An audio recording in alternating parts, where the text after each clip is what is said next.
From sunny San Diego, all roads lead to the bronze medal match and gold medal match tomorrow at Snapdragon. But first, an eclectic 7th place game between Jamaica and Israel. Jamaica led by Kari Sears, the junior at UMass Lowell, who leads the team with 12 goals and 15 points in the tournament. It's Nate Solomon for Team Israel out of Syracuse University, a team best 15 goals. We'll get started straight ahead.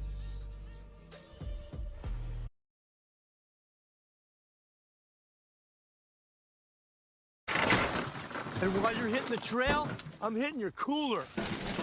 And your cut rate car insurance might not pay for all of this. So get Allstate. What's going to happen when the green flag flies? When the world's boldest drivers battle wheel to wheel? What's going to happen on race day? Everything. The NTT IndyCar Series Honda Indy 200 at Mid-Ohio. Live this Sunday on USA and Peacock. Sure, McDonald's breakfast is good. But getting that McDonald's breakfast 2 minutes before it stops being served, that tastes even better. Want to discover Ohio liquor? Chances are you already have. Because this moment, brought to you by Ohio Liquor. So is this. And so is this. Ohio Liquor, or OHLQ, brings thousands of high-proof spirits to stores all across the state, including where you shop for spirits. While OHLQ.com is your source for inspiration and information. And of course, the easiest way to find locations near you. Boost your spirits IQ with OHLQ. I'm here with Big League manager Denny Delgado to tell you about BetRivers.com's sportsbook app and same-game parlays. And with same-game parlays, you can combine different bets from the same game. Plus, with award-winning customer service, Apple Panda Cornflakes. Ah, home run! It's a home run.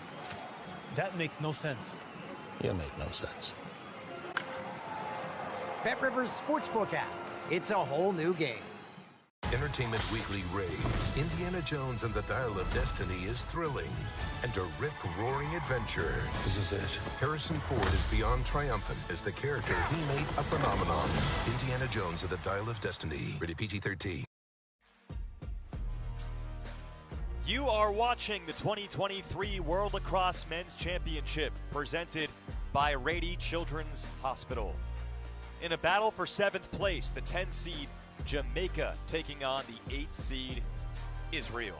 So glad to be joined by Courtney Martinez-Connor. My name is AJ Cannell from the SDSU Sports Deck here in San Diego. One last game for two teams that have only lost against the United States in Israel's case and Canada in Jamaica's case. Unbeaten in this tournament otherwise.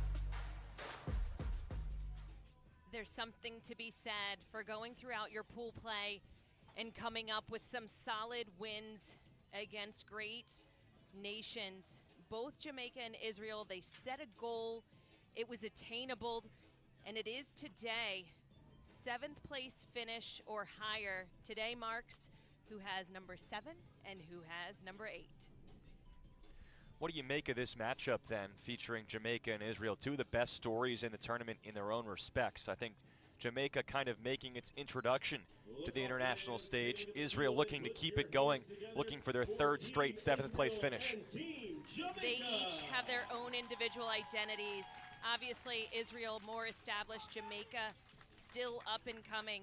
When you look at what Jamaica has done in such a short amount of time, they're continuing to want to expand, whereas Israel wants to build on what they've already developed. So two great nations today squaring off to see who's going to end on top. Taking a look for Israel at Drew Morris out of the University of Maryland. He was a career backup there, but was one of the top recruits rated by Inside Lacrosse going into his time there. And then for Team Jamaica, it's Nate McPeak, who played at Syracuse University also as a backup. He's actually currently a graduate student somehow, and as a Syracuse alum, it pains me. He goes from Syracuse undergrad to Georgetown in graduate school, unfortunately. You know, a lot of players are finding that extra, the bonus year, getting their degree, seeing what it's like to play on another side. I don't blame them. I think what a great opportunity to be at two great schools, especially in the NCAA ranks. First possession goes to Jamaica, and it's a goal for Joel Brown. Out of Jacksonville, Florida, his second appearance in the World Championship, and he gets his second goal of the 2023 World Championship. Joel Brown, you see just that nice little shimmy before he took off, the quick acceleration. It didn't take much for him to gain a step on his defensive player. Again, the athleticism, the speed, the quickness that this Jamaica team represents. They're probably the most athletic, if not one of the most athletic teams here at World Championships. They were last place coming in face-offs, and Jamaica takes the first couple. Team Jamaica, scored by number 9, Joel Head coach Mark Wilson was crediting his face-off man, Owen Stevenson, for making a sacrifice for the team. He's a natural long pole defender. They didn't have a true face-off specialist coming in on their roster, and Stevenson has volunteered to play that role. The numbers haven't been great, but they go 2 for 2 here to start this one. You know, and what a great story when you don't have a dedicated FOGO, right? Face-off, essentially get off the field, and you ask your players to step up. They had a need. Owen Stevenson said, I can do it. He stepped up, and the fact that he's been able to have some success here and there, that's all that matters. He said, if we can go 50-50 at the face-off, we're happy with that. Stone Evans typically runs the offense as a feeder for Team Jamaica. This is Newland, who takes the shot and scores off the bounce. Isaac Newland. He is a sharpshooter, picks up his 7th goal. So a little bit of a different look, but another strong lefty dodge. We see that slight little hesitation. He took a pause before he accelerated to that left-hand side. A natural lefty, which is interesting. In everything else, he's right-handed. But he picked up a stick with his left hand, stuck with it in his left, obviously proving to be successful. Normally more of an off-ball style player, but again, showing his quickness to Cage. Ian Kadish takes the clamp, wins the face-off. He's been very good throughout the tournament, except for, of course, against Team USA. No surprise when Israel was just 1 for 18. Interesting, you look, and Israel's been through a gauntlet in this tournament. They're very difficult. Pool C, which included 3 top 10 teams, had wins over Puerto Rico and Philippines to win that pool. And then a close victory over Ireland in the first round, lost to Team USA in the quarters. The difficulty right now for Israel is they come in extremely banged up and a little bit unexpectedly into this game. It's players that haven't been out. It's Ryan Fitzpatrick, who is concussed. Jean-Luc Chetner has been in and out of the lineup. He's now been ruled out. And Wiley Sherman, a spark plug, short stick defensive midfielder, also out. I would circle Sherman and Fitzpatrick, 2 key transition options on that's the biggest strength of their team throughout this tournament. They're both out for this game. As the shot by Rotatori doesn't get through, picked up off the ground by Team Jamaica. Now that's the tough part of World Championships.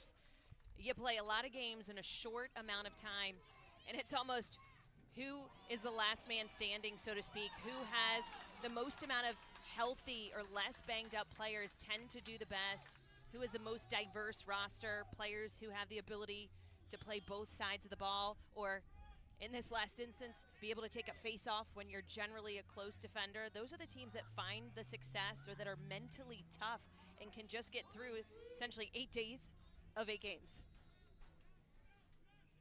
Very, very difficult, grueling process for these guys, but it has meant so much to represent their nations. That was a heck of a clear while we were talking by Daniello Parkinson.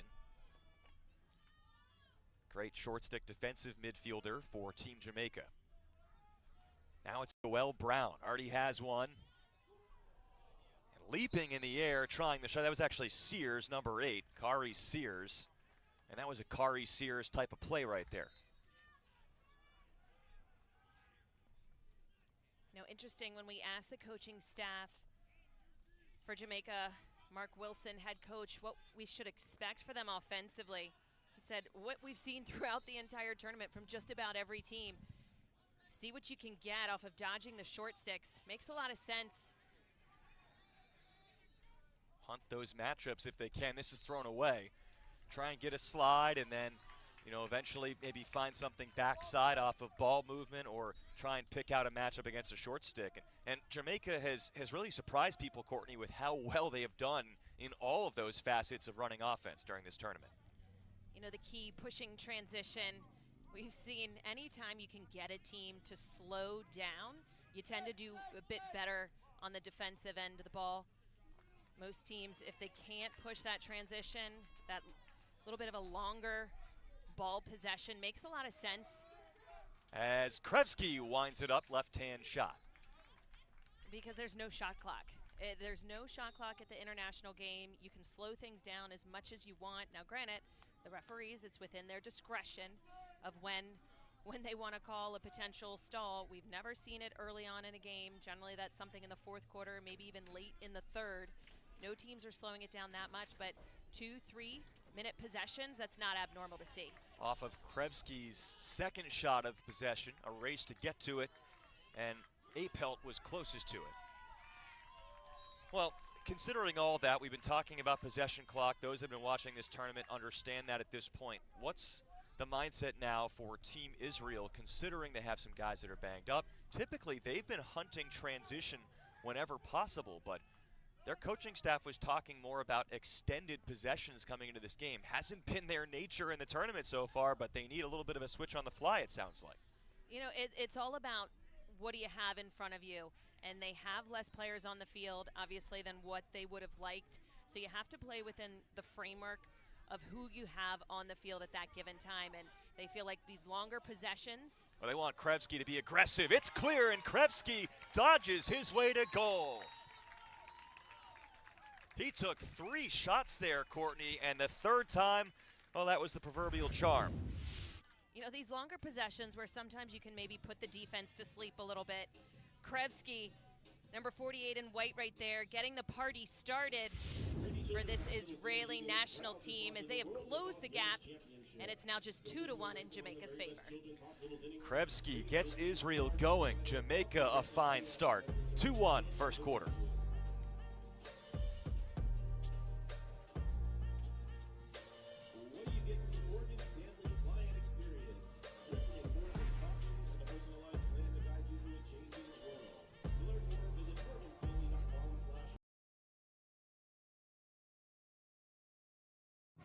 Coming off of losses to United States and Canada, respectively, Mark Wilson, Jamaica head coach, called the opportunity incredible to get the mission and the message out there about Jamaica lacrosse on linear ESPN. And for Team Israel, Max Silberlich said it was great to have that showcase and the opportunity to play against the United States.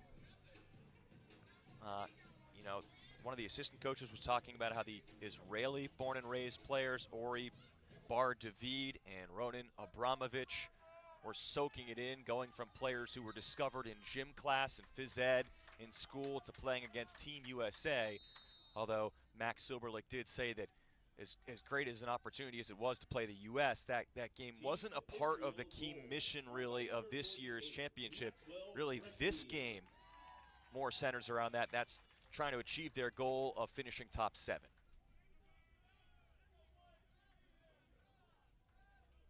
You know, both of these teams understand the importance of competing on the international stage. If you can show that you're competitive, it helps bring importance and growth of lacrosse within their respective countries. In particular, Jamaica, which could really use the help in terms of fundraising. Mark Wilson said it's the only thing that's really holding their program back from really taking off is just more resources, more fundraising. The opportunity to get that message out there on ESPN throughout this tournament has been huge for them as they have overachieved. They got the upset against Italy in the first round, got a top 8 finish, now looking for 7th. If there's anything that lacrosse has shown us, it's a small knit community. They're always willing out to help a fellow lacrosse player despite the nation, which I think is so very great about our sport. Spread the game of lacrosse, even on the island. so key. They want to get the stick in the hands of as many players as possible. So just as you had mentioned, donors, funding, equipment, it's huge and it benefits everyone. You could already see, if you're watching them play for the first time, the way these guys play, it's infectious. And it's high quality stuff, and it's really exciting. Go a lot through Stone Evans on this goal line extended near side from the camera perspective. Haven't really gotten him going yet. They're already up 2-1, but a throwaway right there. Turnover gives it to Team Israel. Now, both of these teams still feeling each other out just a little bit, right? We've seen 3 different isolation dodges, 2 for Jamaica, 1 for Israel. They want to see what the potential slide packages are going to look like. Again, are they sliding quickly? Are they giving a lot of space? Are they confident in their one-on-one matchups? And that's what you tend to do in the first quarter. See what's happening. I think the thing with Jamaica for most of this tournament has been that they're not very quick to slide. They trust their one-on-one defense. We'll see if that holds true today. Zachary Paul for Israel, who is the team's leading scorer in Netanya, has taken a secondary role as the team has grown around him in this tournament. Now it's Krevsky going downhill. Krevsky whistles it up top off the step down. His ability to get to the open space, so very key. Obviously that shot selection just a little bit off. That was a shot by Shane, backed up by Matt Popek, who's still out there with the long stick on this possession. Long stick midfielder looking for one. He has got it. That looked like a confident offensive move for a player in Matt Popek, who just scored his first. Listen, I'm not going to say I was drawing this up in my head, but I was drawing this up in my head. Matthew Popek, he just finished at St. Joe's, his collegiate career, one of the most athletic and fastest players on the team. I was thinking, man, it would be really cool if we could see a backhanded shot from a long pole coming from X, that's behind the goal cage. You can tell he's comfortable with that stick in his hands. It's not easy. It's a lot of stick potential to be checked, but he was able to protect it quite well from his body. Didn't have to switch hands. Just nice little backhanded push-pull action. Now things are tied up. Well, it's interesting because could that give you a little bit of an advantage on that wraparound backhand shot to have that extra length with that long pole at times? Oh, absolutely. As long as you have your protection with your body between the stick and the defender, key. To get the body as far out in front of the net, just use the stick as an offside turns it over.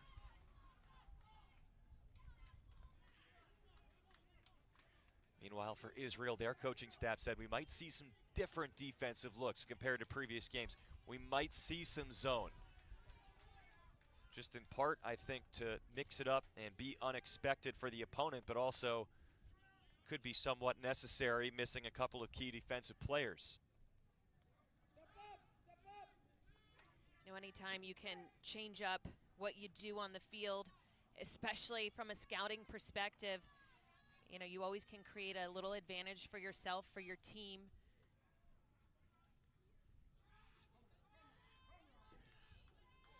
Evans got it taken away.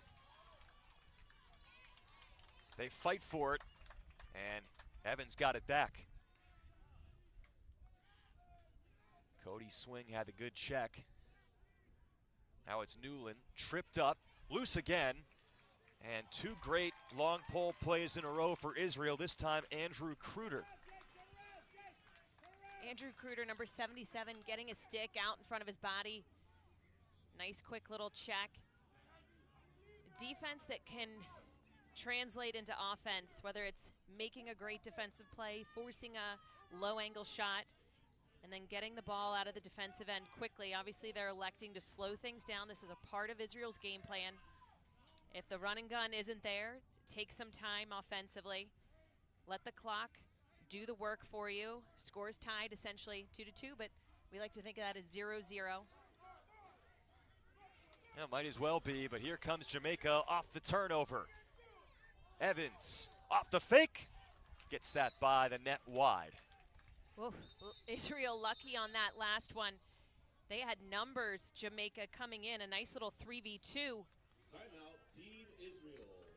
But they were not able to find those open players, so kudos to Israel slowing that down. They talked about slowing the fast break down for Jamaica, and they did just that on that last little sequence. Yeah, I think both of these teams are really smart. They pick the right times to get out there unsettled, and they've been executing throughout this tournament. You know, these teams have done their homework. When we talked with each of the coaches, right, they've heard a lot of our voices throughout the event. They've been listening, watching, scouting. So they've been taking cues from you, is what you're saying. They've been listening to you, they know what they're doing. No, but they're very aware. There's a lot riding on this. You look at the team that ends at number 7 versus the one that ends at number 8. They're both obviously going to be invited back to World Championships without needing to be a part of a qualifier. But potentially there could be a difference between the number 7 or number 8 team in terms of the World Games. Yeah, it's interesting. So top 10 auto-qualify for the World Championship in 2027 in the field game and the full 10v10.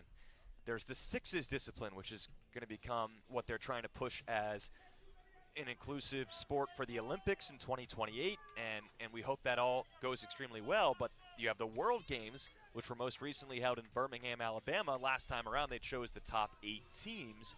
This time around, though, hard to say because those are going to take place in China.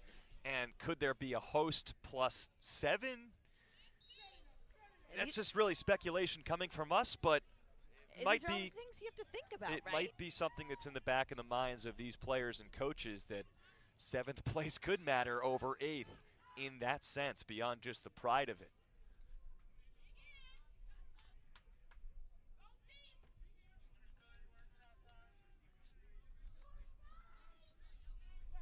Mark Darden on what Jamaica hopes is a goal-ending final possession here in the first quarter. Evans from X. Top assist getter for them in the tournament by far. Had a nice look for Darden. It gets deflected out toward midfield. Picked up by Sims. Long distance. End of the first quarter, 2-2. Jamaica the first 2, Israel the next 2. Your take? Yeah, the fact that it's an even game, I think we expected it to be close, maybe by a goal or 2, but it just shows the game plans that each of these teams have, how they scouted one another. They're right on par. Again, as we take a look back at how things have evolved, Joel Brown, Isaac Newland, 2 back-to-back goals for Jamaica, and then Maxwell Krebsky, Matthew Popek for Israel. All things tied up as we've ended quarter 1 in World Championships.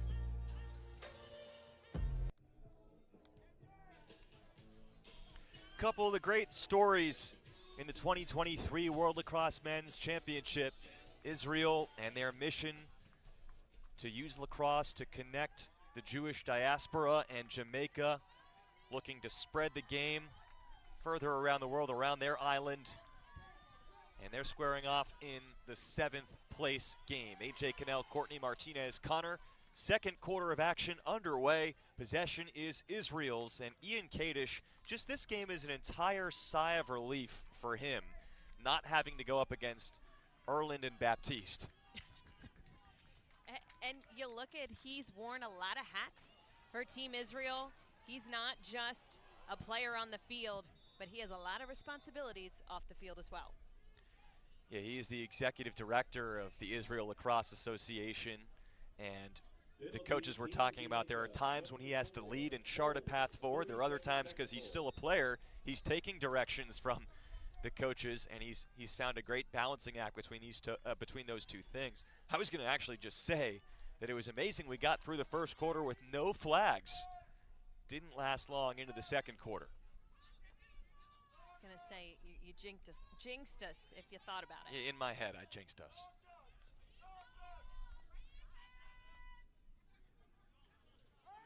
Solomon, not the guy you want to leave open, but that was a relatively routine save for Nate McPeak. Looked like he was playing catch a little bit right there. Nevertheless, defensively, they were shifting and moving quickly. It's what you want out of your man-down defense. Everybody sliding, covering a space. Well, that's not what you want out of your man-down unit. That is not, and that's a little bit of fatigue, despite the fact that we're just in the second quarter. Again, we talk about they have had a crazy number of games throughout these World Championships in a short amount of time. You have to take an extra second just to really think about things, your decision making, those basics that are normally so easy, but when you've played a game basically every day for the past 8 days, it just becomes exhausting. Israel gets the clear, but back to 6-on-6 action.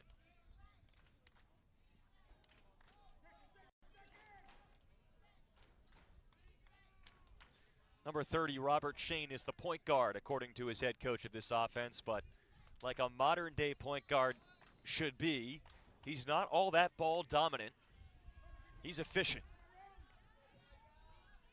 Shane takes some punishment, and they rule it clean until now a flag comes in. On that loose ball action, I think the flag comes in. Nate Solomon got pushed down, and it was ruled beyond the norm and beyond what is legal. So they may have gotten away with one right there, the stick to the helmet, but that's what they're giving the penalty to. So again, another man-down defense for Jamaica. They were able to make a stop about a minute earlier. Shifting, maneuvering well. It's all about communication defensively. Penalty, Team Jamaica. Well, now it's 6-on-4. 1 minute. So it looks like both of those were penalties, so they did not get away with one. Yeah, I didn't see the flag right away, but maybe it was a late pull on the first one and then got him on the second one as well. So it's a 6-on-4. Shane working the point. Lefty shot from the far side for Balter. And the clock continues to tick, which is important to note. You got to get the ball back quickly, get it into play. Running time until the final 30 seconds of the first 3 quarters. Final 2 minutes of the game is stopped. Through the stick of Krevsky, Solomon is there. It is still 6-on-4. The minute winding down. Shane! And backed up by Jamaica and the goalie McPeak. And they dodged a big one. 2 players down on the defensive end of the field. They didn't give up a goal. Again, both of these teams battling. Huge battle of will at this point. Who can stick it out the longest? Who has a little extra left in the tank? We're going to continue to talk about that throughout the entire broadcast, because both of these teams, 2 differing goals in terms of throughout the whole tournament, but obviously both of them, now that they have the opportunity to finish it, number 7, they can smell it, they can taste it. Israel's been focused on that the entire tournament. Jamaica a little bit different, as they remember vividly when they played Israel in that very first matchup in 2018. They said they didn't feel as prepared then, and this time they wanted to make sure that they had a good showing. They felt that they could compete, and not just compete, but things are all even.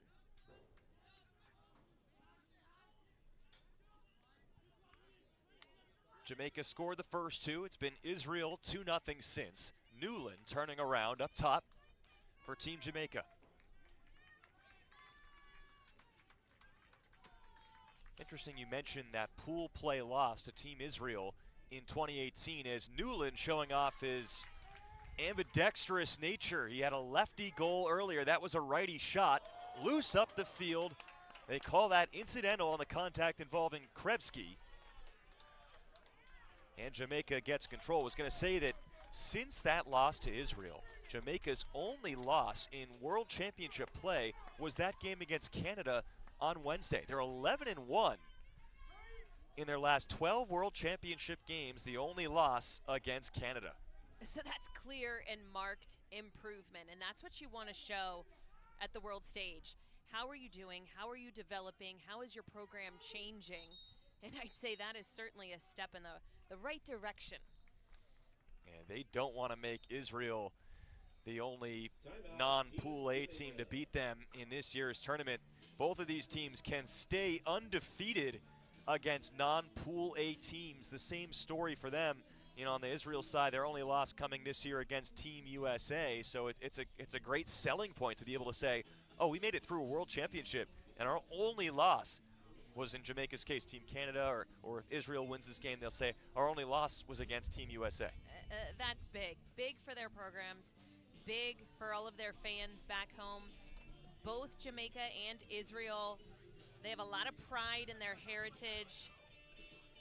Jamaica's head coach Mark Wilson said, our team identity, in fact, is the pride in our heritage. So there's a lot of people who live there, who have family there, who even live there part-time themselves, and we take pride in our colors, and we want to represent the nation in the best way possible. They've represented well. Their fans have represented well. You talk about hanging out after the game, bumping Bob Marley, celebrating, just positivity being spread around wherever Team Jamaica and their fans go. And there's one fan in particular, Hawkins, a long stick midfielder, his dad, he said, keep an eye out. My dad is a wild man. He stands out in the crowd. He has a huge Jamaican flag that he is always waving. And I can just see him from here. I see him. Yeah, I think I see the guy you're talking about, the massive Jamaican flag. Yeah, standing up, there he is. Love it. That's it. When you're on the field, sometimes you're like, where's my parents? I can't find them. And this is one of those instances. I see you, Dad, and I hear you. Love it. What were your parents like at the games when you would play? They were silent. Everybody would laugh and say, we can't tell, are they at a sporting event or are they at a funeral? They were just quiet. Well, in youth sports, we could probably use a little bit more of that, so I think that's a compliment to them in their own right. Yeah. Now, in this level, again, kind of spreading the positivity like the Jamaican fans are, different discussion, but anytime it's all about cheering, right? Sure, we're good with that. Yeah, that's great. Be a parent, be a fan. Let the coaches coach. Sometimes, yeah, it gets a little bit skewed, I think is fair to say, this day and age.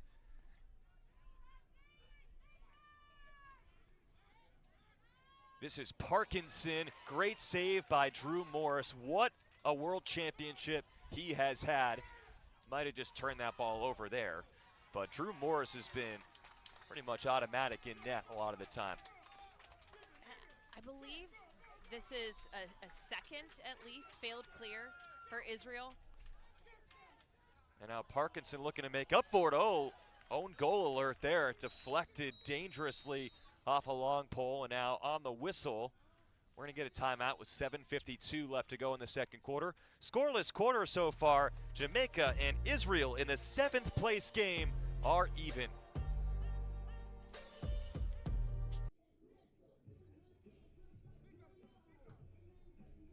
Israel are even. Middle of the second quarter. AJ Cannell, Courtney Martinez, Connor.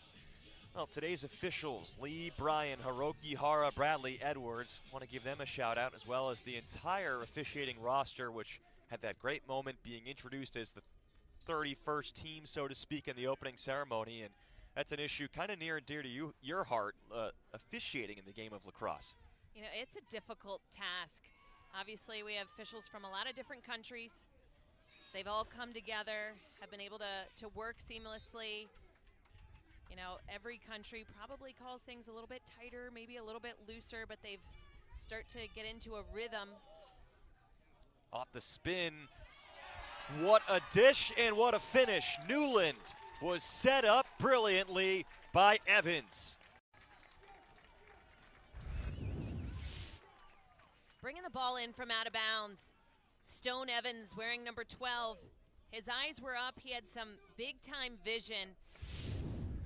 He likes to operate from X. That's behind the goal cage. He distributes the ball well when he attacks from goal line extended. But he's a distributor through and through, and Newland Again, capitalizing, putting himself in the right spot to have that big X pass opposite side. Nice finish. Again, everybody thinks it's kind of easy to do. You catch the ball, you just throw it at the cage. But despite it being a 6x6, you have to locate exactly where you're going to be shooting. Think about it, not just errantly throwing it. And both of these keepers are tremendously skilled at their craft. So if any goals are being put on the net, got to place it well. Israel calls timeout. Do you think people think it's easy? You said yes. People think it's easy. Have you seen at halftime, they sometimes have people come out, not necessarily here at World Championships, and either they throw it right in the center, or they miss the goal, or it goes straight to the ground. You know, it's not as easy as it looks. Lacrosse is a big eye-hand coordination sport, right? Big eye-hand. You have to be able to maneuver your feet. It's the fastest sport on 2 feet, I will say that. You know, it's big. It's on a large field like soccer, so you have to be able to run forever. And then you have to have some tactics, just like basketball. X's and O's, picks, rolls, some set offenses. And then on the flip side, it's physical, like football, rugby. You got to be able to take some hits. You got to be tough. Well, I think we've seen the physical toll throughout the course of this tournament playing. You know, in both of these teams' cases, this is a span of 9 days. They're playing their 7th game. And for Israel, I mean, they have a broken hand, Wiley Sherman, a concussion, Ryan Fitzpatrick, and Jean-Luc Chetner's been dealing with a hamstring injury off and on throughout the tournament. He is out. And, you know, you have a limit on your roster, 23-man rosters coming to the World Men's Championship, and right now Israel down to 20 for this one. That hurts, most definitely, to have less players on the field. That's why slowing things down would behoove them. It is a part of how they're trying to run things. But obviously we could see Krevsky here. He wants to take this matchup on. He's been more aggressive today with some of his teammates missing. Krevsky out of Yale's got that size. He's been in attack mode. And he's young. He just finished his sophomore season, so sometimes it can take these younger players a little bit of time to get comfortable at the international game. Maybe they're not as aggressive as you had mentioned, but he's embracing it because that's what his team needs. Now Matthew Balter. Israel has that Ivy League thing cooking. It's Shane out of Penn holding at X. Just casually waiting as his teammates try and figure their footing out. Robert Shane. And he's got his defender hung up. That means he's not on the backside of the crease, so it's an advantage for sure offensively for Israel. Gotta wonder if a stall warning will come soon. He's literally not moving, holding the ball. I've seen one in this situation on this field before. They don't elect to call one. Again, your point about how usually they wait until later in the game to really consider that stall warning. Now wrapping around and missing it is Solomon, and Jamaica is definitely there for the backup. Yeah, they just seem to have an extra pep in their step. A little bit more energy than what I'm seeing from the team in white. So again, they have to capitalize in these sixes when they're settled offensively.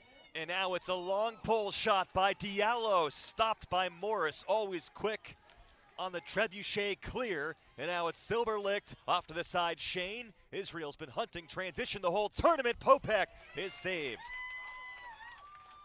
Nate McPeak, who was a backup goalie at Syracuse, makes the stop on the long stick midi Matthew Popek. You know, it looks kind of like a track meet right now. Each of the teams back and forth, really pushing transition, and rightly so, as we see Jamaica slowing things down. Parkinson is on their first midi line, giving himself a nice little break. They were back and forth.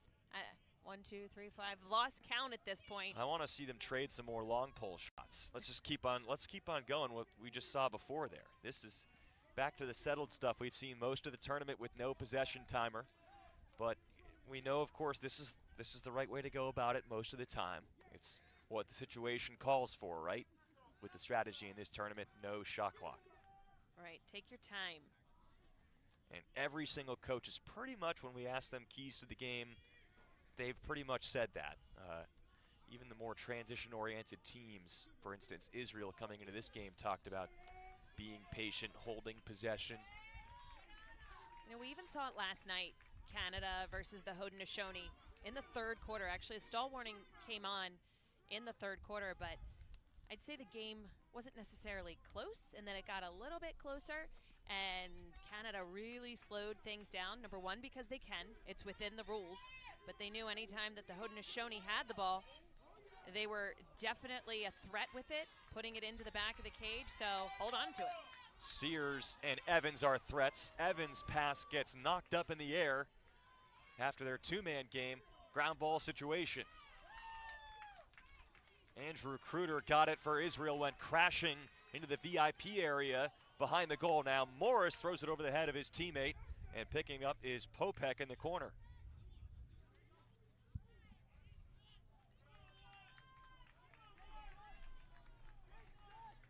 Yeah, I mean, you really see that timing strategy, time management philosophy come into play when somebody has a significant multi-goal lead. In this case, at least no one is extra compelled to hold on to it when it's a close game, which we have seen plenty of those here at SDSU Sports Deck. And right now we have one more. 2 minutes to go, first half, Jamaica and Israel with 7th place on the line. Both teams already qualified for the World Championship in 2027 by way of a top 10 finish.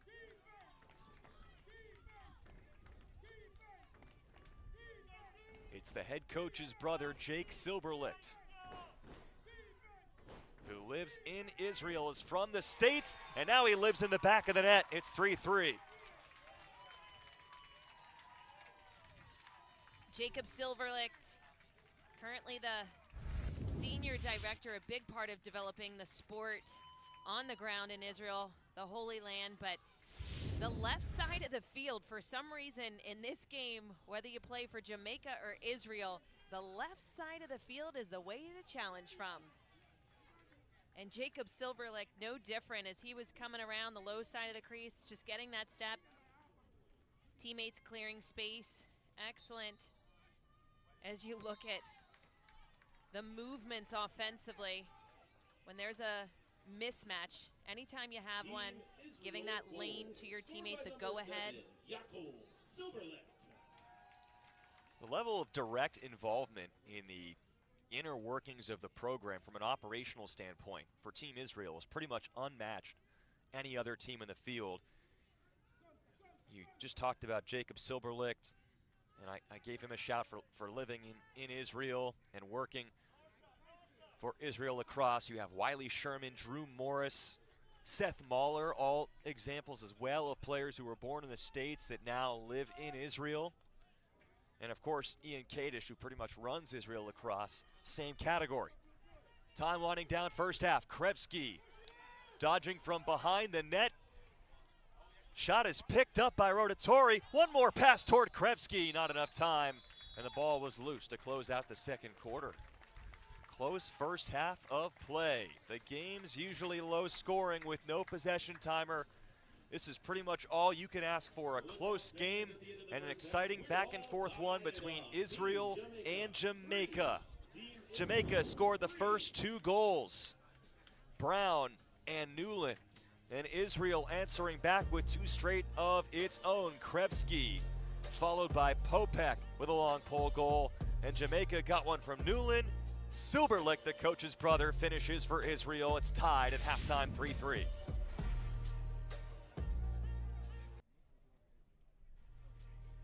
You are watching the 2023 World Lacrosse Men's Championship presented by Rady Children's Hospital.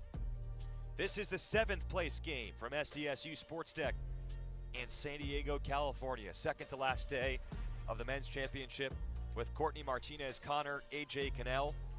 Israel and Jamaica tied up at 3. Israel looking for its 3rd straight 7th place finish and their 3rd ever World Championship appearance. For Jamaica, they've exceeded expectations. Just their 2nd ever World Championship berth. They were 13th place in 2018, and they could be 7th for the first time in their team's history. Again, so very impressive what each of these nations have done with the sport of lacrosse. Again, the growth that we've seen out of Israel in their homeland and Jamaica, they're trying to do similar things. It's just a matter of funding, matter of finding a way to figure out how to get more sticks and equipment onto the island. As you can imagine, you can't walk around the corner and find a Lax World, a Lacrosse Unlimited. It all has to be shipped in.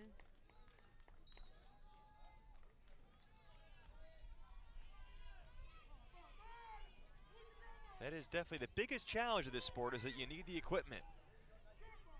But Jamaica has proven that when they are a group that gets invested in, they deliver.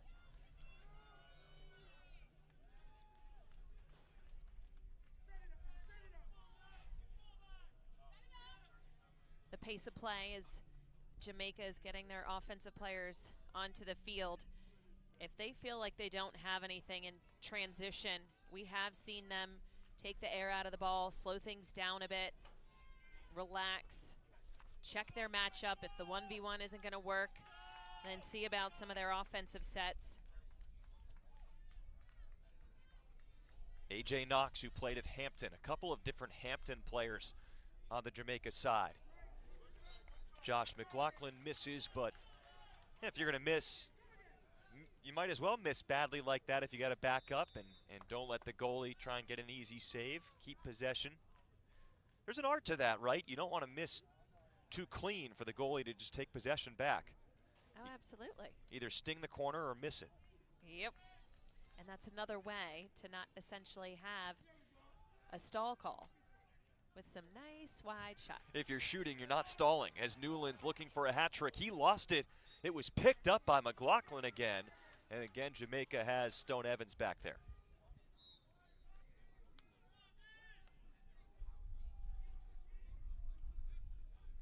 Now Israel, you see they're in a zone defensively. That means everyone playing an area, not any particular player. Trying to take advantage. The shot from Lawrence. It's handled by Drew Morris. Yeah, the coaching staff said we might see that. Really haven't seen much of it so far in the tournament from Israel. And with a goalie like Drew Morris, forcing those outside shots might not be the worst idea. He can handle that stuff. Yeah, it just makes you have to think offensively. Force Jamaica to do something a little bit different. In a few of these clumsy turnovers, though, here comes Jamaica. You had mentioned 3 players who are out for Israel. That's not just 3 players who maybe play, but 3 key players for them. That's 3 less legs to run onto the field. So other players having to step up into those roles, making sure that they take even more time with the ball, more care. So that's not something that they necessarily want to do, those easy turnovers. Jean-Luc Chetner, Wiley Sherman, Ryan Fitzpatrick, the latter two who have been key transition players and great on the clears for Israel. They've had some clearing issues today.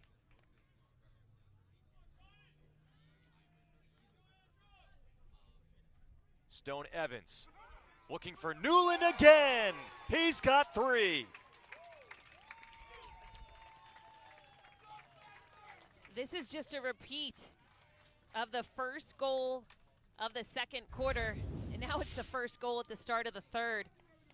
Isaac Newland, he loves living behind the goal. He is such a distributor of the lacrosse ball. He has his eyes set on Newland, who has a lot of wind up, some big power. Number 82 right there that you see on the screen.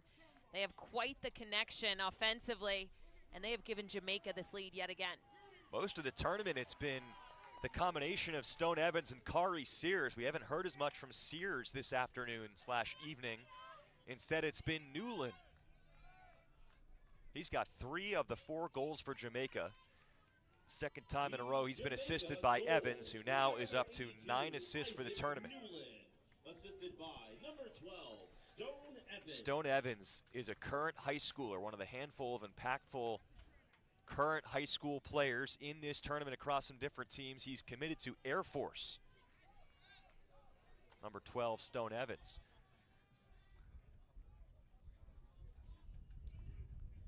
Right now, face-offs are even 5-5. That's a surprising storyline. Jamaica's been the worst face-off team in the tournament coming into this game, and Israel's been respectable with the exception of that USA game. All they wanted was creating a 50-50 type option at the draw, and they're getting that. Obviously, 5 for 5. That's huge. That's absolutely huge for Jamaica. I like the fact that Israel applying some pressure at X, not just letting Stone Evans have his way with them and pick them apart. You need to get out, get on the hands, make him have to maneuver, react before finding any of those cutters inside. Now it's Marcus Minichiello who plays in the NLL for the Philadelphia Wings box lacrosse. He's a great finisher, as you would expect from a box player. Now Evans going the other side. Trying to grind out, get a shot. And again, even on those bad misses, it just keeps possession. And a lot of time has been knocked off already. This is what you want. You want to have the ball in your stick. When it's in your stick, the other team can't score. Again, sports aren't that difficult in terms of what's the goal. You want to have more goals than the other team, and how do you do that? You keep possession. Israel coaches were worried about their depth today, and exactly this situation, having their defense get worn down with too much time on this side of the field.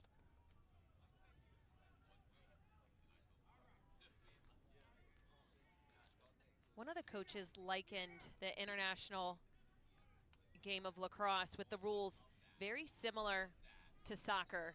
What you see soccer-wise, a lot of passing, pushing the ball around. Kari Sears, he's got a golazo. It's 5-3 Jamaica. Kari Sears, number 8. He was an alternate, but he got the phone call when a teammate was injured about a month ago. And if you look at this dodge, he just attacked the cage with a lot of gusto. Impressive protection, a lot of wind up. Kari Sears extending the lead for Jamaica.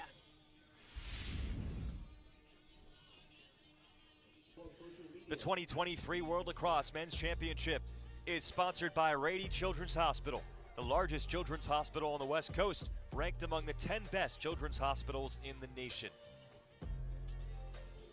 Surf's up here in San Diego, and Jamaica looking to ride the wave to the 7th place finish spot.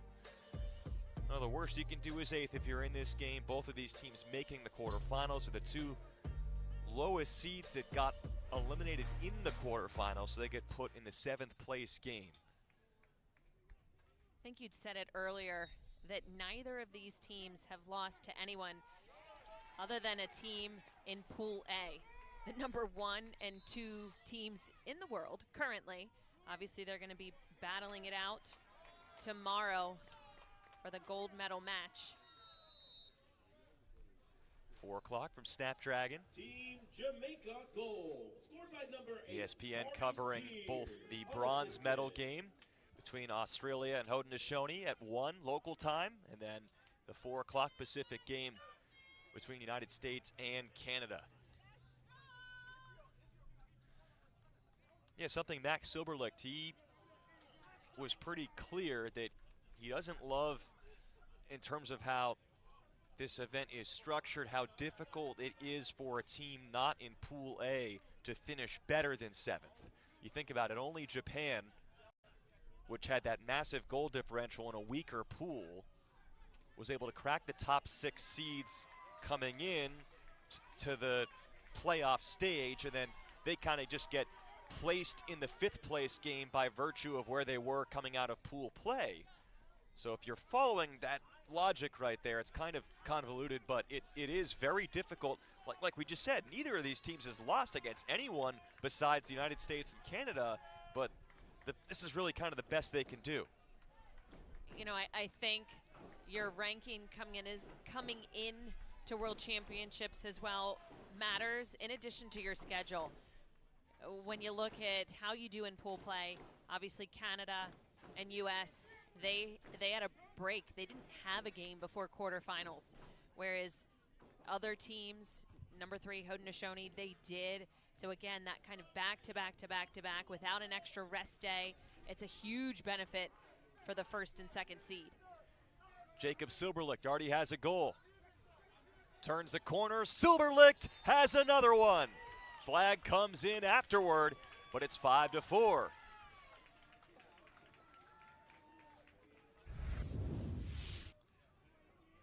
Jacob Silberlicht, I like that little hesitation. He started to dodge, he backed off just a step, and then he re-dodged. But that right there, the push after the goal, is what the referees, I believe, are giving him a penalty for. Closest ever time between a goal scored and a penalty called on you? It was maybe half a second. Let's see, as he is taking... No. There's a chance that maybe they say there were dual penalties there and cancel them out. Yes. But now, or just penalty on Jamaica, it looks like. Wow, you saw the push from Silberlicht, but apparently it goes against Jamaica, so it's Israel with possession in a 6-on-5.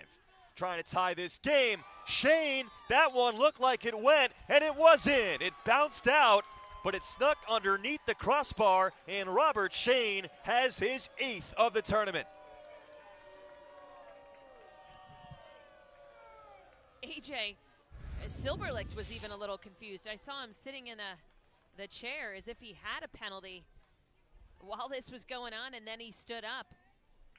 If the ball crosses the line, again, there's no replay as we just rewatched that. Whether the ball went in or not, the officials deemed it a goal.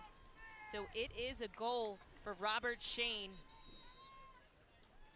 Generally, somebody likes to operate from behind the net, but he was just a power shooter right there with his step down.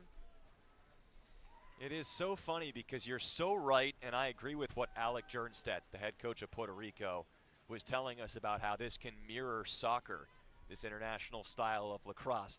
And yet sometimes it just, all of a sudden, a lacrosse game breaks out again.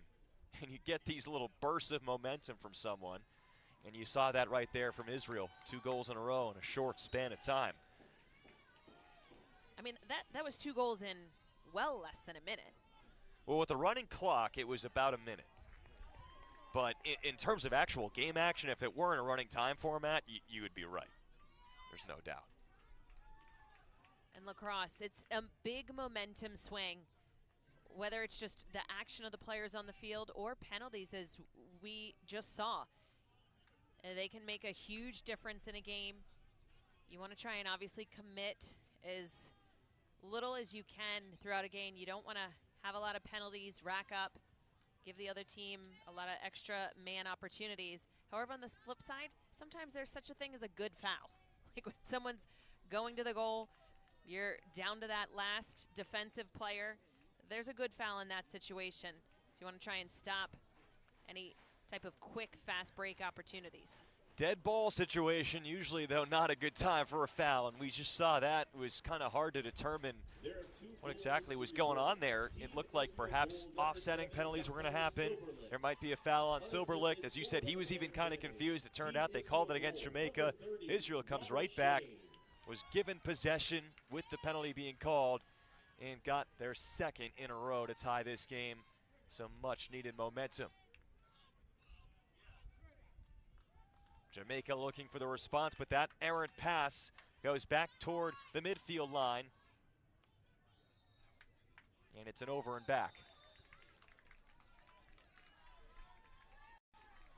Now, last point, what we were talking about before with the way this tournament is structured, it also just shows you how important goal differential is. As Krevsky wants to make a difference here. Krevsky with the great setup. Thought there was a shot there to be had. And it was pulled out. You know, one of the goals early on in the tournament, Israel had talked about, when they score, they want to make sure a lot of them are assisted, share the ball. In that instance, I'm like, take the shot. That was Solomon there, their top scorer, that thought otherwise. Now Shane, off the hezzy. Shane going the other way. chain, frees himself.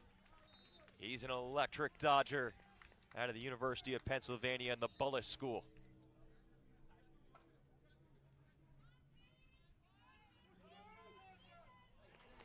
That time around, McPeak makes the stop against Apelt's shot. I want to give a shout out to Jackson Apelt, who went to the University of Virginia. When he was on campus there, he helped raise $25,000 to establish the first ever Will Barrow Harlem Lacrosse Scholarships in honor of the UVA Lax alum that took his own life. Apelt worked extensively otherwise on other mental health initiatives on campus. And one of his college professors said that Jackson's passion for helping people is like an aura around him. So whether it comes to building the game of lacrosse in Israel or different outreach efforts, in that case on the campus of UVA, his Israel players really have a lot of good things going off the field. You know, they recognize that it's much bigger than themselves and just what they do here at World Championships, but how to make a big impact, make a change. Newland wanted his fourth. That one hit the pipe. Israel has never led in this game. It was 2-0 Jamaica. Then Israel got the next two. Jamaica opened up another 2-goal lead, and now there's an injury on the other end of the field. And that is number 82, Isaac Newland.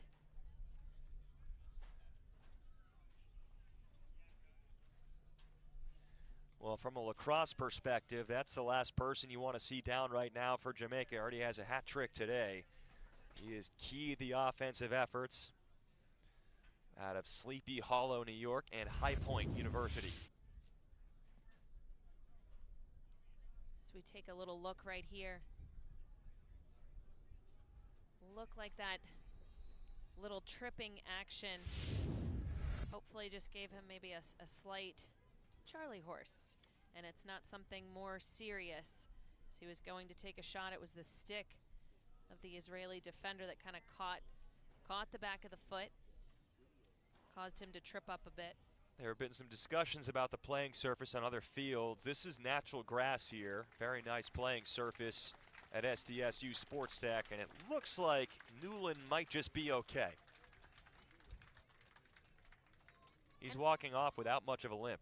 Yeah, anytime you get tripped up, it's a little scary, especially if it tightens the muscles. That's your body's natural reaction to protect itself.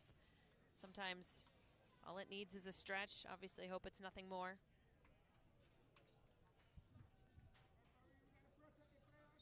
One of the great sharpshooters on the team, Isaac Newland, looks to be in decent spirits.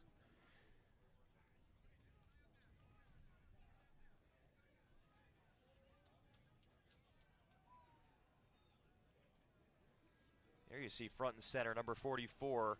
Another great story on the Jamaica side, Goran Murray, their top defender out of the University of Maryland. And for a long time, he was having trouble finding his place in the sport of lacrosse, especially as a black man in the United States of America, finding his place in the sport of lacrosse. And he was really good friends with the goalie for Team Ireland, Connor Kelly. They played together at the Haverford School in Pennsylvania. He credits Connor Kelly for reminding him that there are people in the sport that support him, and he's meant to play this game and help grow the game and show other young players, particularly other young black players, that there's a future for you in the sport of lacrosse. The entire Team Jamaica has been really showing people that. Oh, absolutely. And Murray, by far their best defender, oftentimes getting the difficult matchup of marking the top attacker. And the Jamaica defense steps up to close the quarter. At the buzzer, a flag flies in. So that has implications for possession going into the fourth quarter of this tie game, depending on who that is on.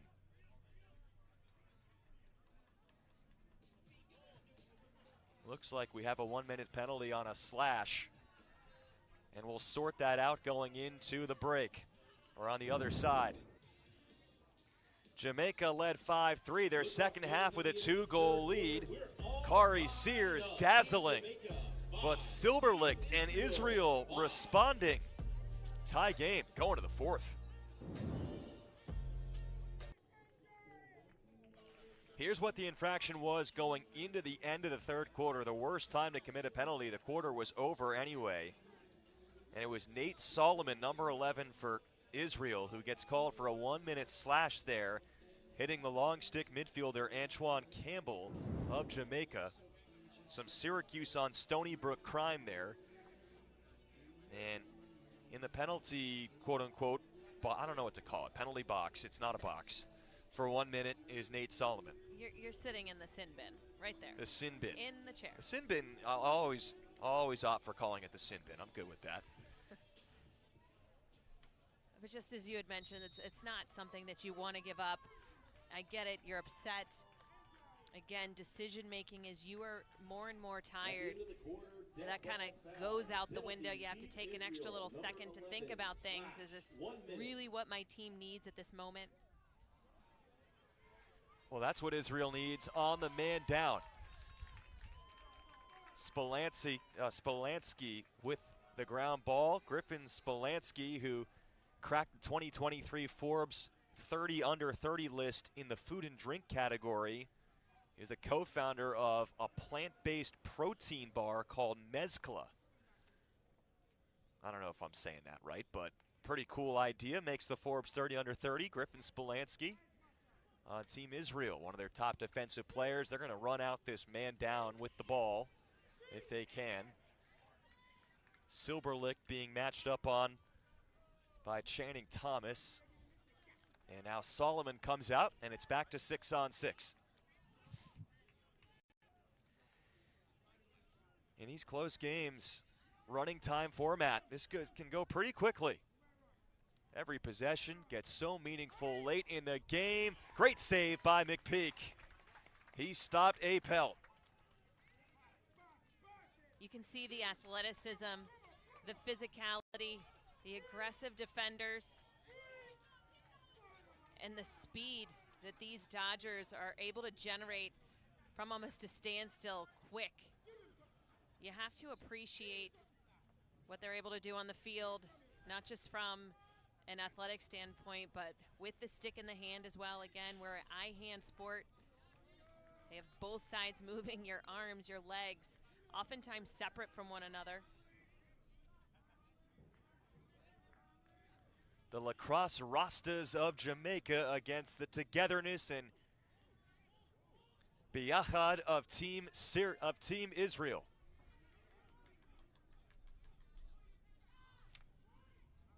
Jamaica, I like the fact when they slow things down, we've seen some different looks, a little bit of a two-man game, two players on the ball working together. That was Sears with the electricity.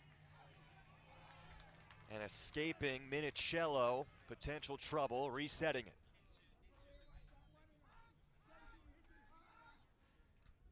Now McLaughlin throws it low, handled by Redwood. Redwood turning around and shooting. He was credited by the coaching staff, head coach Mark Wilson. We caught up with him saying that Redwood has taken a back seat in terms of on-field role this year compared to 2018, but has become a huge leader for this entire group in the offensive unit. They said he could have sulked, could have gotten upset about the role decrease, but instead it's gone the other way. He's become more valuable as a member of the team, number 7 for Jamaica. That was Kari Sears going into his junior year at UMass Lowell. He was selected as an alternate to the roster after an injury to another player, and he's been their top scorer in the tournament. Now that's a player who's a true team person, behind the scenes action, and just an invaluable resource. You have experience, you know what it's like, and then you prove your worth. You have to be tremendously happy as a player, but as a coaching staff in those instances. Extended possession for Jamaica, which has never trailed. Slam dunk attempt down low by Minicello. He winds up in the crease on a legal push, and it was going back to Israel. Check out this little sequence right here. Like the grab. Obviously, he was right on the doorstep. Not a lot of room for error. Quick little catch finish, but he was already falling in. That's obviously why we we saw that call. Some of the Jamaica fans were looking for a push, but he was on his tippy toes. You could see it as he was moving, catching, and releasing that ball all in one. Nice quick little wrist action. Jamaica calls timeout now with 10:52 left to go in the game. Now, we set the scene coming in talking about both teams' explosiveness, or at least potential for that offensively. How you have a Team Israel side that is dealing with injuries, might try to slow it down more. You know, your thoughts on where we're at. 5-5 game. Honestly, in my opinion, Courtney, when you see, for the most part, the games that are close, they're usually low scoring as well. I mean, we haven't really seen a lot of close games that are 13-13. We've seen a little bit of 18-3 at times in this tournament, but usually if you get an evenly matched game, this is kind of the score that you see. It is. I think it plays to the international game, these tough defenses, these longer possessions. But this game in particular, if we're going with how each of the quarters have been, Jamaica 2 quick goals first quarter, and then Israel answers back. Okay, second quarter, Jamaica scores a goal, and Israel answers back. And then the third quarter, 2 by Jamaica again to start, Israel answers back. So if we follow suit, Jamaica, after this timeout that they just called, might have a little oomph, pep in their step, wanting to get the ball back. Otherwise, you're going to have Israel answer back. And it's if they can break that little pattern and get the goal first here, I think that's something that could give them a spark to kind of push the envelope and potentially take a lead for the first time. You talk about patterns. Been a developing pattern for a while at this point for Jamaica. There's only been one game this entire tournament. As good as they've been, they've only lost one game. Only one game have they scored a goal after the 13-minute mark in the fourth quarter.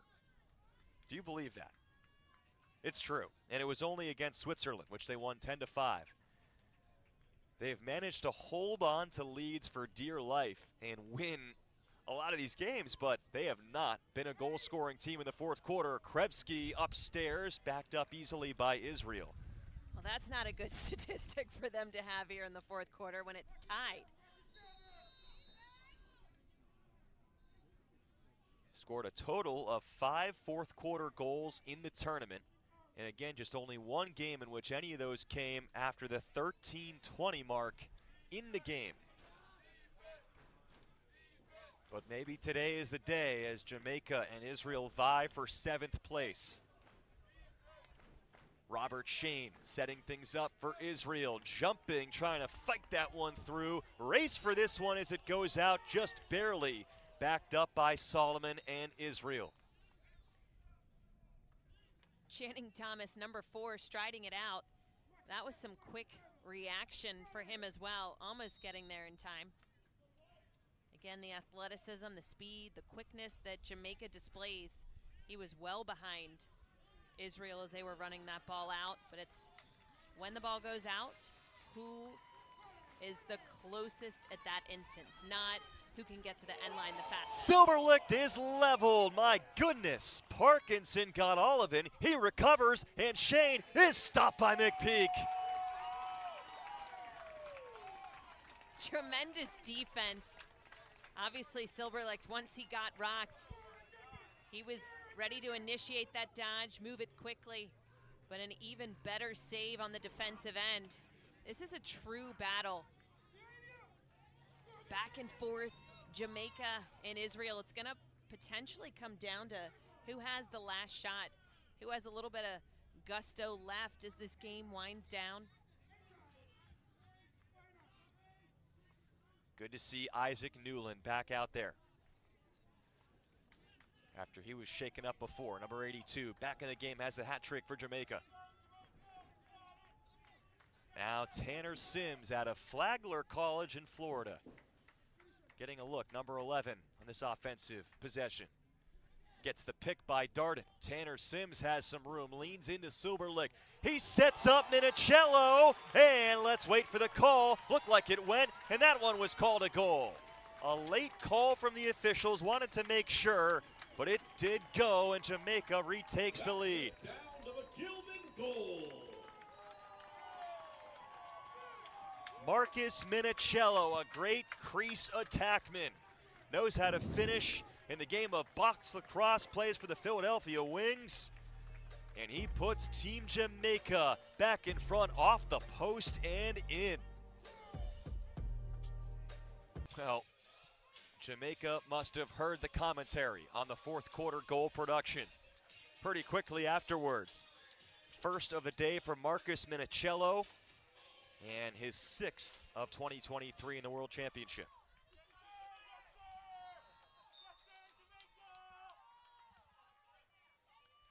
Jamaica's had the upper hand on face-offs today, to everyone's surprise, but big loose ball, ground ball from Cody Swing.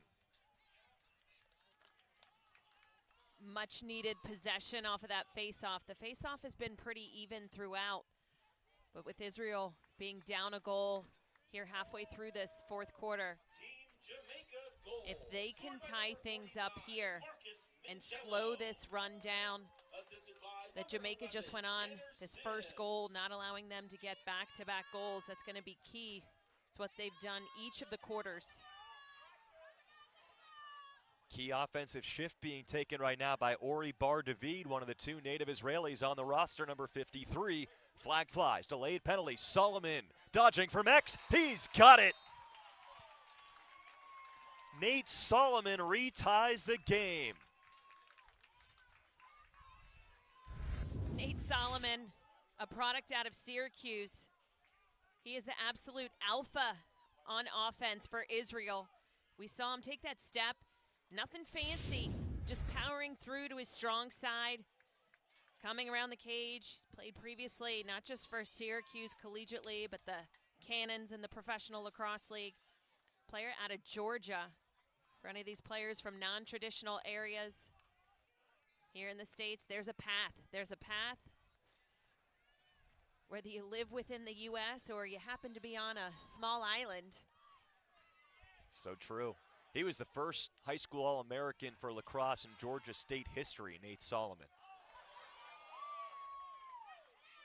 Parkinson has dazzled with his clearing ability. Daniello Parkinson out of Lucy. He's a native Jamaican. Went to St. John's University in New York. Scored by number 11, Nathaniel Solomon, unassisted.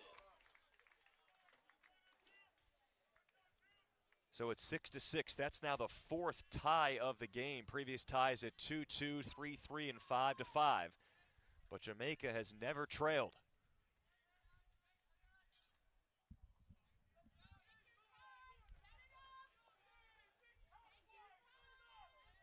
What's your mindset now in terms of time, in terms of what you're trying to do with this possession if you're Jamaica? You know, their 2-man game, they haven't scored off of it, but it's the options that are on the backside. Looks like they're thinking pretty aggressively. And you can tell he wants to move. The fact that that defender's hung up, you have the advantage. Now Kari Sears back to Stone Evans. Evans' shot pops up in the air. Key ground ball. And for a second, it looked like Swing had it for sure, but then nearly lost it out of bounds. Has to throw it down the field, right into the stick of the opposing goalie, McPeak. And then McPeak walking the dog. Fancy stick work for him. Evading that defensive ride from the Israeli attackers. Been a few moments like that on Jamaican clearing efforts that have drawn some audible oohs and ahs. You know, they're comfortable, they're confident in their skills. And their offense is advanced. You know, they're doing things that high-level lacrosse teams do. The strides between 2018 to 2023, obviously that extra year after COVID extending things between world championships, the progress that they've made, obviously in addition, Israel lacrosse as well, but you know, they're putting other countries on notice. This is how you can do things. This is how quickly you can rise with a big investment. Buying in to that culture. And showing their diversity of offensive weapons throughout the course of this game. Now approaching 3 minutes left in another tie game. Another close, fun game with 7th place on the line from SDSU Sports Deck. Stone Evans, their setup man. Now it's A.J. Knox. Isaac Newland. Newland working on a hat trick. Guarded by Cody Swing, who plays some defense in LSM. Newland, he steps down. Shot didn't get through. Good trail check recovery, it looked like. But it was a shot, so it is backed up successfully by A.J. Knox. And it looks like we have a timeout, I think, for a worn down defense. A timeout by Team Israel. Timeout, Team Israel. So now each team with one timeout remaining, 2:35 to go. Courtney, again, we've been in this situation before. I'll ask you, what are these teams discussing? No possession timer. How do you approach this with 2:35 left for both the offense and the defense? I'm pretty positive this is the exact score of the other game, just exactly England, in this Puerto instance. Rico. Yes. So Israel with the timeout. Yeah, obviously you have to talk about what you need to do defensively.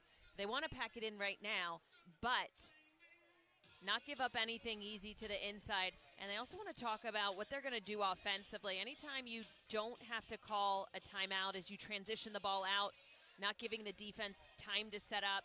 Because I guarantee Jamaica is just talking about how do we put the ball in the back of the net? How do we hold this until the last shot?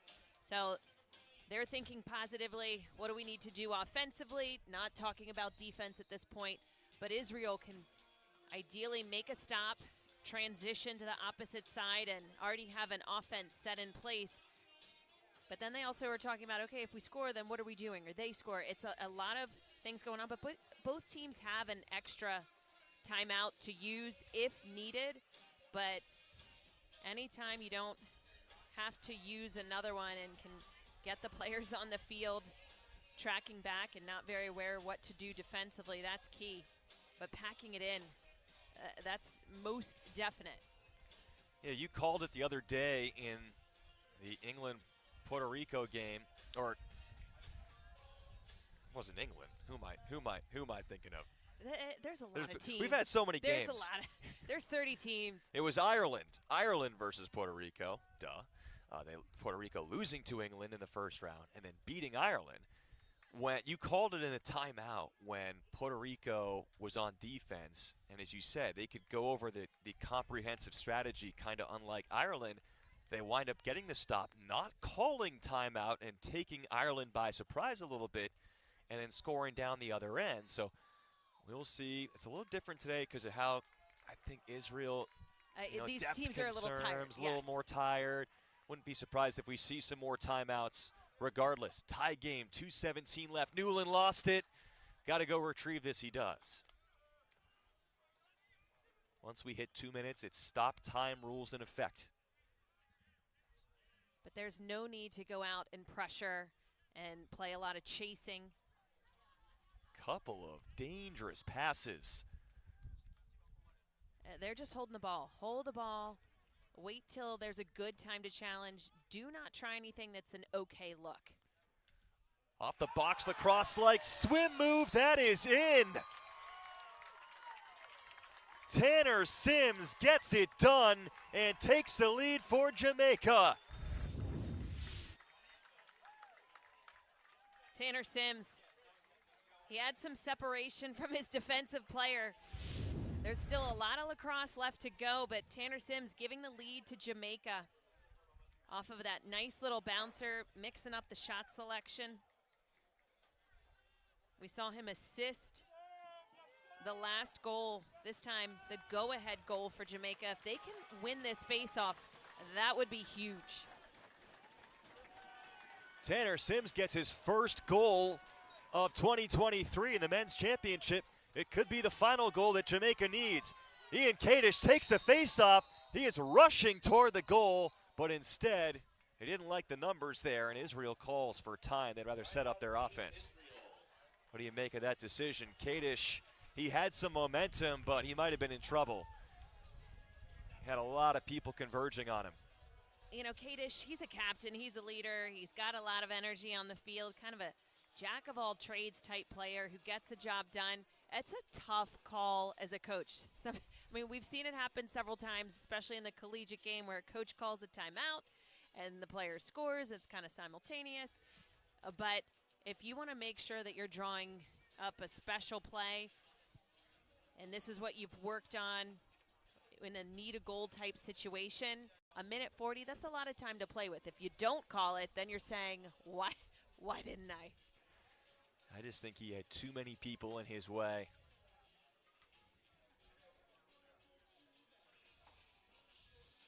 And the cold towels. I mean, these players leaving it all on the line. This is for who finishes 7th versus 8th. May seem like not a lot, but we kind of talked about maybe the implications for the World Games 6s a few years down the road could be a factor.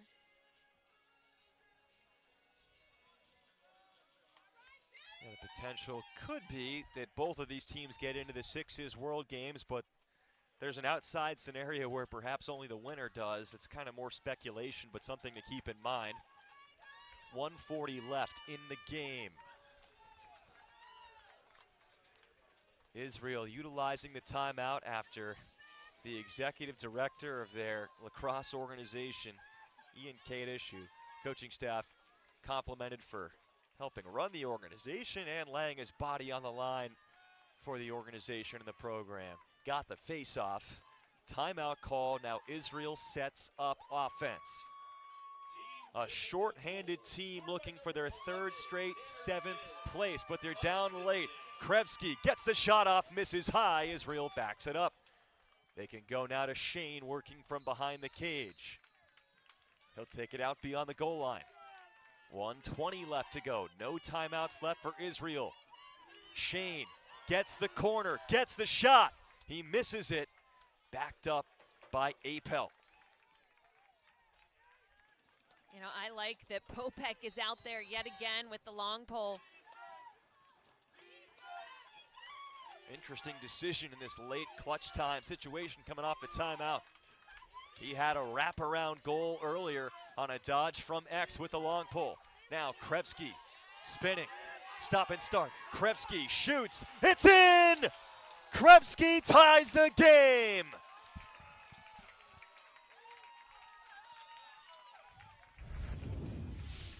Let's take another look at this. A lot of stop and starts.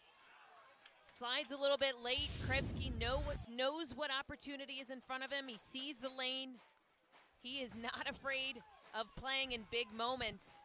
He liked his matchup. Some pinpoint shooting right there by number 48 as he has tied things up, and we are less than a minute to the end of this game. So this face-off means everything for both of these teams as they could end it in regulation potentially. And a clean win off the draw for Kadish. Kadish on the attack. He shoots. And Israel gets there first despite the best efforts of Jamaica. They have a player down right now, so the officials have to blow it dead with 44 seconds to go. Maxwell Krevsky, who scored the first Israel goal of the game, as you see picking himself up, is Kadish. He's been a little banged up during these World Championships. Krevsky was the one who came out aggressive, though, early for Israel. He becomes the one to tie the game.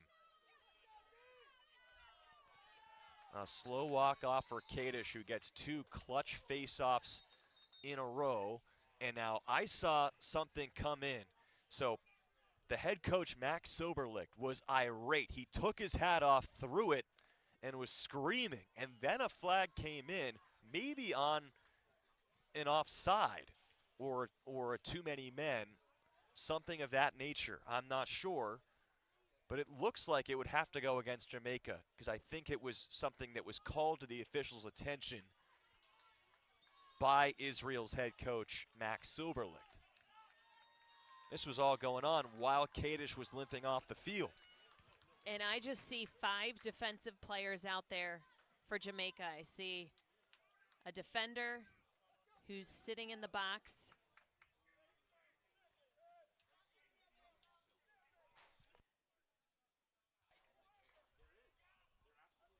And there are 6 members on Israel's team, and now there's 6 defensive players. So there was a flag that did fly. I wasn't lying about that, but they just said no penalty. No penalty will be called. So it's Israel's possession, a game that Israel has not led. This is the 5th tie of the game. And fittingly, in a battle for 7th place, it's tied at 7. Israel holding for 1. No timeouts left. Maxwell Krevsky has 2 goals, had the most recent goal.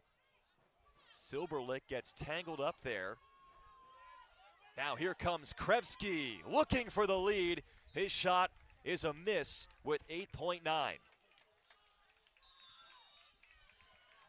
Now Shane has been keying the offense the whole tournament. That pass gets through, and this game is going to overtime in a battle for 7th place.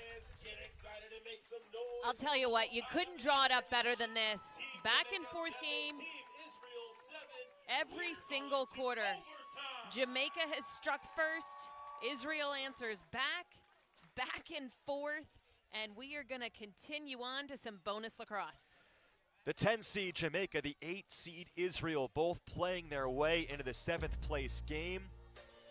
And we need more time to decide the outcome of this one. Extra time in the final game for these 2 teams of their World Championship.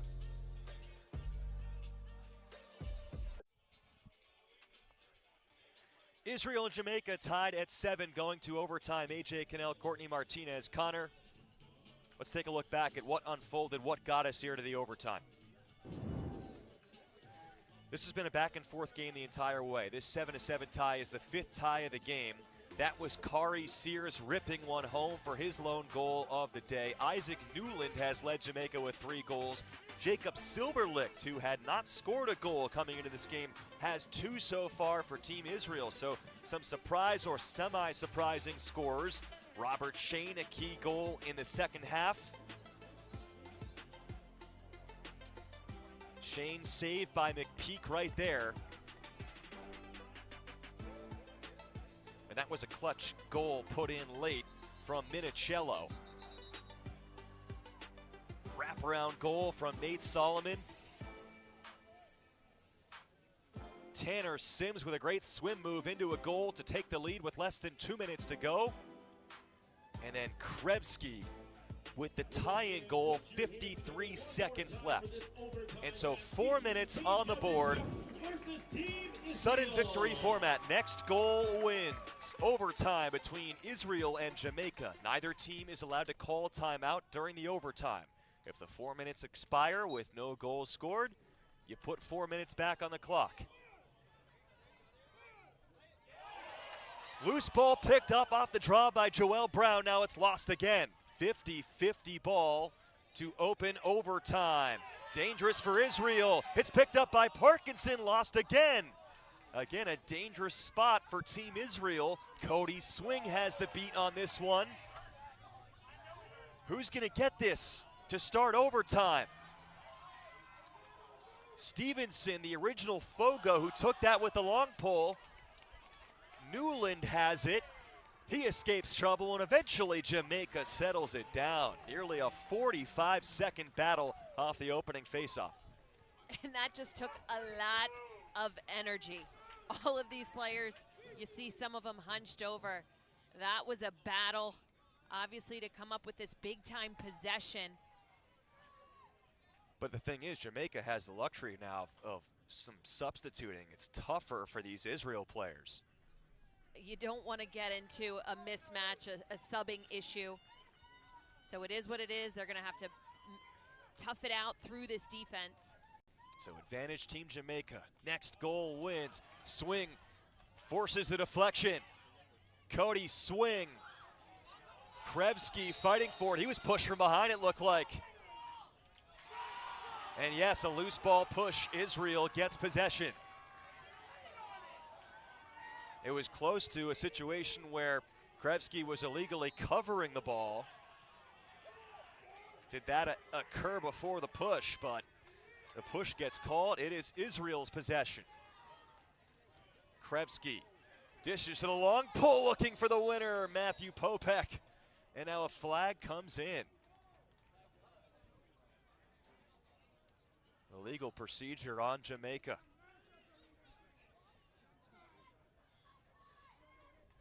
We see that the time has stopped. Penalty Team Jamaica, number 8. Illegal procedure, 30-second technical. Stop time in overtime. And now Israel. Shane wants the winner. He's stopped by McPeak.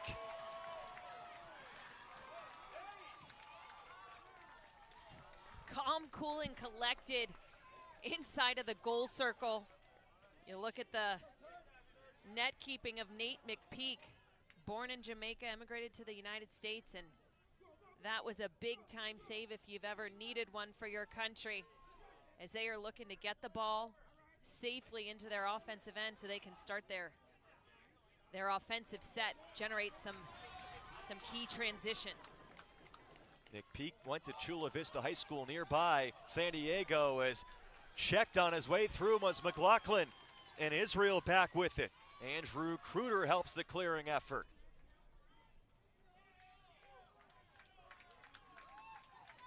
Israel stays onside during the process. Now fresh players can come in on Israel's side on their second possession of overtime with 1:10 left. Winner takes 7th place. Carrying it near side is Brian Rotatori, who usually plays defensive midfielder. But they want some fresh legs out there. Rotatori had a great two-way season his senior year at Keene State College, had 65 points and 100 ground balls.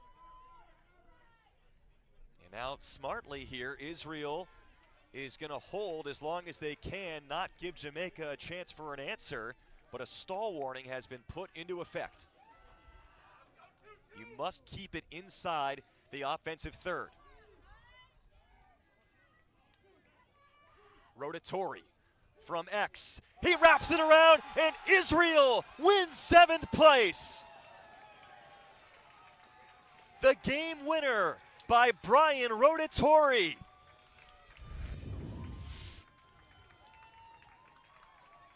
Rotatori willing his team right here.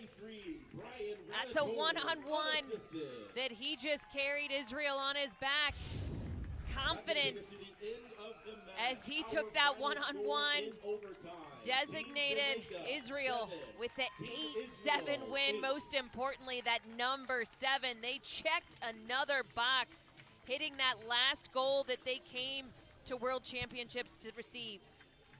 Unbelievable. Israel's coaching staff, with their multiple injuries, especially on the midfield and defense, worried about their depth.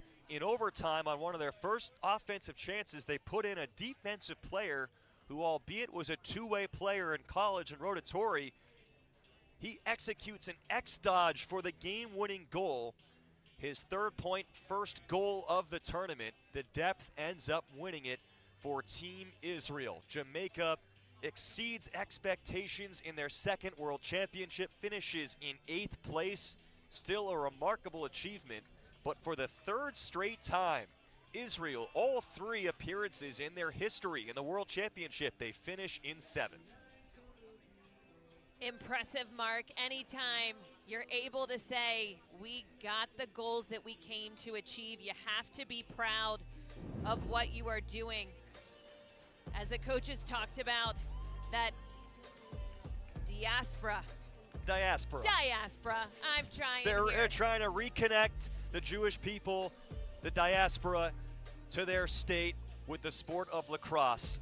And this is quite a way to do it. 8-7, final score, Israel over Jamaica. For Courtney Martinez, Connor, and our entire crew, AJ Cannell saying so long from the SDSU Sports Deck.